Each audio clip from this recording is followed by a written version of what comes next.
नमस्कार, स्वागत आहे तुमचं मराठी स्टोरी चॅनलवरती. श्री स्वामी समर्थ. स्वामी समर्थांची एक प्रसिद्ध कथा. स्वामींचा चमत्कार. एका गावात एक गरीब शेतकरी राहत होता. त्याचे नाव रामभाऊ होते. त्याच्याकडे फारसे धन नव्हते, पण स्वामींवर त्याची अपार श्रद्धा होती. तो रोज स्वामींचे नामस्मरण करायचा आणि त्यांच्याकडून मदतीची याचना करायचा. एकदा दुष्काळ पडला. शेतीत पिकं करपून गेली. घरात खायला अन्न उरले नाही. रामभाऊ खूप दुःखी झाला. त्याने ठरवले की तो अक्कलकोटला जाऊन स्वामींची भेट घेईल. त्याने कसाबसा पैसा जमा केला आणि अक्कलकोटला निघाला.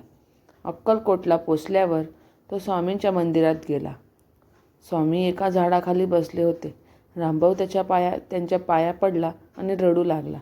स्वामी, माझा सर्वनाश झाला. माझ्याकडे आता काहीच उरले नाही.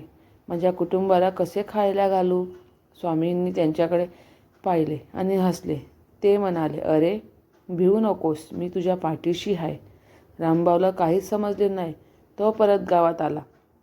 दुसऱ्या दिवशी सकाळी तो शेतात गेला तर काय आश्चर्य! जिथे पिके करपली होती तिथे हिरवीगार पिके डोलत होती. जणू काही कालचा दुष्काळ नव्हताच. रामभाऊला स्वामींच्या चमत्काराची खात्री पटली. त्याने धावत जाऊन गावच्या लोकांना सांगितले.